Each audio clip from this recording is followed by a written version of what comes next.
गणेश जी की प्रतिमा पर कुछ लोगों ने पथराव किया है। वरियाली बाजार में गणेश जी की स्थापना हुई थी। पिछले साल भी इसी तरह पथराव हुआ था। पुलिस की तरफ से टीयर गैस छोड़ी गई है। सूरत के सयादपुरा इलाके की ये घटना बताई जा रही है। तो गुजरात के सूरत में वरियाली बाजार में गणेश जी की स्थापना के दौरान पथराव किया गया। हालांकि पिछले साल भी इसी तरह का पथराव हुआ था। घटना को देखते हुए पुलिस की तरफ से टीयर गैस छोड़ी गई। साथ ही 2 घंटे से पुलिस को बल प्रयोग करना पड़ा। तो पुलिस फिलहाल पूरे इलाके में कॉम्बिंग कर रही है। घटना में 14 लोगों को हिरासत में लिया गया है। हालांकि जब पथराव हुआ उसके बाद हालात कुछ इस तरह बिगड़ गए कि कई गाड़ियों को आग भी लगा दी गई। साथ ही माहौल पूरी तरह से खराब नजर आया। तो कई गाड़ियों में तोड़फोड़ के साथ आगजनी तक हुई है। घटना सूरत के सयादपुरा इलाके से सामने निकल कर आ रही है। और देखिए, घटना से संबंधित ये तस्वीरें आप अपनी टीवी स्क्रीन पर देख सकते हैं। किस तरह से वहां पर माहौल खराब नजर आया, आगजनी की गई, पथराव किया गया।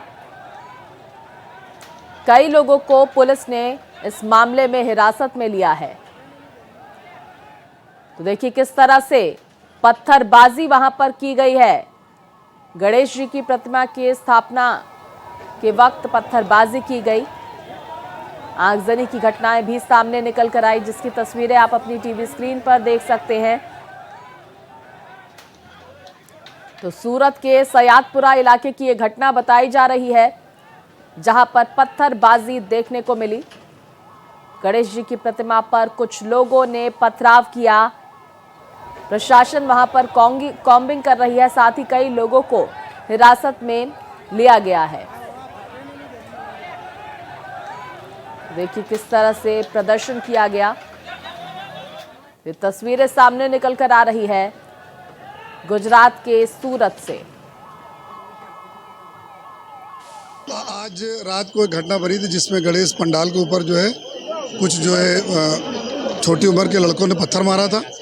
जो पुलिस बंदोबस्त में थी उन बच्चों को वहाँ से तुरंत लाया गया उसके बाद जो लोगों की रजूआत करने के लिए भीड़ इकट्ठा हुई, उस समय दरमियान मामला बिचका और आमने सामने से पत्थर मारा चालू हुआ, जिससे पुलिस के अधिकारी जवानों को भी इंजरी हुई। उसके बाद पुलिस ने जो बल प्रयोग करना था, टीयर गैस छोड़ना था, लाठीचार्ज किया गया। और अभी पूरे एरिया में जो अलग अलग जगह से टीमें बुला के डिप्लॉय किया गया और हमारी कॉम्बिंग ऑपरेशन चालू है और उसमें हम लोगों ने बहुत सारे आरोपियों को पकड़ा है।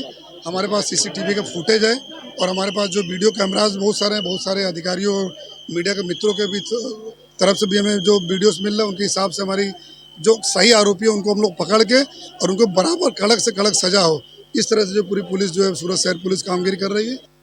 और विस्तार से जानकारी के साथ मेरे सहयोगी अरविंद हमारे साथ जुड़ गए हैं। अरविंद, ये लोग कौन बताए जा रहे हैं? ये जानकारियां सामने निकल कर आ रही कि पिछली बार भी गणेश प्रतिमा पर इसी तरह से पथराव किया गया था। देखिए, इस प्रकार की वारदातें पिछले 2 सालों में कई बार सामने आई हैं। कभी रामनवमी की यात्रा पर पथराव हुआ, कभी गणेश पंडालों पर पथराव हुआ। बीती रात सूरत में एक फिर नया मामला सामने आया है, जहां सूरत का लालगेट इलाका है, उस इलाके में श्री जी की प्रतिमा पर पथराव हुआ और इसको लेकर हजारों लोग सड़क पर उतर गए। लोगों ने विरोध प्रदर्शन किया, पथराव हुआ, आगजनी हुई, पुलिस को टीयर गैस के सेल छोड़ने पड़े। पूरी रात कॉम्बिंग जारी रही। पुलिस के करीब 1000 कर्मचारी रात को शांति स्थापित करने का प्रयास करते रहे। स्थिति को नियंत्रण में लिया गया है। हालात अब भी तनावपूर्ण हैं। देर रात तक पूरे शहर में जो संदिग्ध लोग हैं उनको पहचाने जाने की कोशिश की गई। इलाके के सीसीटीवी खंगाले जा रहे हैं। अब तक जो सूचना है उसके मुताबिक 35 लोगों को पुलिस ने हिरासत में लिया है। अरविंद, किस समुदाय के ये लोग बताए जा रहे हैं? साथ ही ये भी समझने की कोशिश करेंगे आपसे कि इस वक्त वहां पर स्थिति कैसी है। देखिए, हालात तनावपूर्ण है लेकिन नियंत्रण में है। लेकिन कौन से समुदाय के थे, मामला सीधा सा मुस्लिम बस्ती की तरफ इशारा है लोगों का कि मुस्लिम बस्ती से लोग आए थे। सैयदपुरा सलामतपुरा जो इलाका है, उस इलाके में गणेश प्रतिमा स्थापित हुई थी और प्रतिमा पर पथराव हुआ। लोगों ने शहर की शांति भंग करने की कोशिश की और पथराव के बाद लोग उग्र हुए। कई जगह आप देख सकते हैं वाहनों में आग भी लगाई गई है। हालात इतने बदतर हो गए थे कि पुलिस को टीयर गैस के सेल छोड़ने पड़े और स्थिति को नियंत्रण में लेना पड़ा। करीब 35 से 40 लोगों को पुलिस ने गिरफ्तार किया है अब तक। हिरासत में लिया है और उनसे गहन पूछताछ की जा रही है। देर रात कॉम्बिंग भी बड़ी मात्रा में की गई है। पुलिस ने उन लोगों को चिन्हित भी किया है जो लोगों ने पथराव किया है, हिंसा की है, आगजनी की है, पथराव किया है। कई पुलिस कर्मी भी घायल हैं, कई स्थानीय बिल्कुल लोग अरविंद, भी देखिए घायल हैं। इसी से संबंधित मेरा सवाल था कि कितने लगभग घायलों की संख्या बताई जा रही है। आपने जिक्र किया पुलिस कर्मी भी घायल हैं, क्या स्थानीय लोगों के घायल होने की भी जानकारियां सामने निकल कर आ रही हैं? उनकी स्थिति क्या है इस वक्त? देखिए, करीब 5 से 7 पुलिसकर्मी घायल हैं इस मामले में और कई स्थानीय लोग भी घायल हुए हैं जिनको स्थानीय अस्पतालों में भर्ती कराया गया है। उनकी जांच की जा रही है। मुख्यमंत्री हालात पर नजर बनाए हुए हैं। गृह मंत्री पूरे इलाके में खुद सूरत के रहने वाले हैं गृह मंत्री, तो उन्होंने पुलिस को सख्त निर्देश दिए हैं कि सख्त से सख्त कार्यवाही की जानी चाहिए।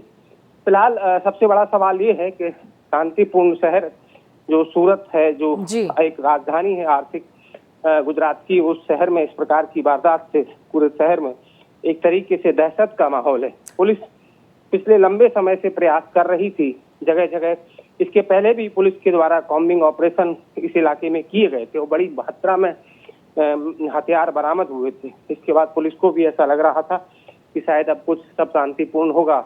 गणेश स्थापना के पहले शांति समितियों की बैठक भी बुलाई गई थी, लेकिन सारी बातें बेमानी निकली और देर रात पथराव हुआ और जो हालात हैं वो आपको दिखाई दे रहे हैं। करीब 1 दर्जन के आसपास वाहनों में तोड़फोड़ हुई है, पुलिस की गाड़ियां तोड़ी गई हैं। इसके अलावा कुछ वाहनों में आग भी लगाई गई है, टीयर गैस के।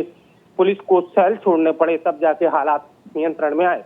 स्थिति इस समय सूरत में तनावपूर्ण है, लेकिन नियंत्रण में बताई जा रही है। सूरत के पुलिस कमिश्नर अनुपम गहलोत जो हालात पर लगातार नजर बनाए हुए हैं और पूरी रात से जगह जगह सर्च अभियान चला रहे हैं, तो सूरत में इस समय स्थिति तनावपूर्ण कह सकते हैं। अरविंद, लेकिन यहाँ पर ये समझने की कोशिश हम आपसे करेंगे, पिछली साल भी जब इसी तरह की स्थिति थी तो आखिरकार अवेयर क्यों नहीं थी पुलिस? क्यों वहां पर प्रशासन के तमाम लोग मौजूद थे नहीं थे? इसको लेकर क्या जानकारियां, कोई जवाब आया है इसका प्रशासन की तरफ से? श्वेता, अभी 2-3 इसी हफ्ते में पिछले 15 दिनों में बड़ोदरा में भी एक ऐसी वारदात सामने आई थी और पुलिस हर जगह अवेयर है। पुलिस का जो डिप्लॉयमेंट हो सकता है, पुलिस अपनी तरीके से पूरा प्रयास कर रही है, लेकिन ऐसा लगता है कि योजनाबद्ध तरीके से लोग काम करते हैं और उसके बाद पथराव करते हैं। बड़ोदरा में भी कमोबेश यही हालात थे। जब गणेश की मूर्ति स्थापित की जानी थी उस दौरान पथराव हुआ था और पथराव में जो पथराव हुआ था वो एक मस्जिद के ऊपर से किया गया था। हालांकि पुलिस ने उस समय स्थिति को नियंत्रण में ले लिया था। सूरत में भी ऐसे कोई हालात नजर नहीं आ रहे थे। पुलिस की जितना बंदोबस्त हो सकता है पुलिस के द्वारा किया गया था, लेकिन एक अप्रत्याशित रूप से योजनाबद्ध तरीके से लोगों ने अरविंद, क्योंकि जिस तरह से हम तस्वीरें देख रहे हैं, काफी संख्या यहाँ पर उन लोगों की नजर आ रही है जो पथराव करते हुए नजर आ रहे हैं। क्या लगता है आने वाले वक्त में ये जो आंकड़ा है हिरासत में लेने का लोगों को, ये और बढ़ सकता है? देखिए, सूरत पुलिस कमिश्नर अनुपम सिंह गहलोत की अगर बात करें तो वो बड़े सख्त लहजे के माने जाते हैं और लोगों को जहां तक है वहां तक स्वतंत्रता भी देते हैं। लेकिन अगर कोई इस प्रकार की हरकतें करता है, शांति को शहर की हिलाने का प्रयास करता है, उसको भंग करने का प्रयास करता है, तो पुलिस कमिश्नर सूरत अनुपम सिंह गहलोत इस मामले में सख्त कार्यवाही करेंगे। और जैसा कि आप सीसीटीवी फुटेज में देख रहे हैं या वीडियो फुटेज में जो नजर आ रहा है किस प्रकार से लोग पथराव कर रहे हैं, ये सूरत शहर का तस्वीरें हैं। तो ये अपने आप में ये सब लोग चिन्हित किए जाएंगे और जाहिर तौर पर इनको पहचाना जाएगा और इनके खिलाफ सख्त से सख्त कार्यवाही हो सकती है ताकि भविष्य में इस प्रकार की घटनाएं ना हो।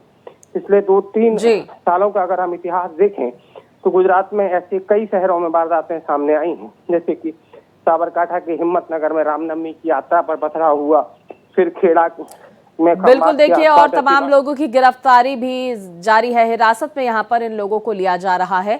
बहुत शुक्रिया आपका अरविंद, तमाम जानकारी हम तक पहुँचाने के लिए।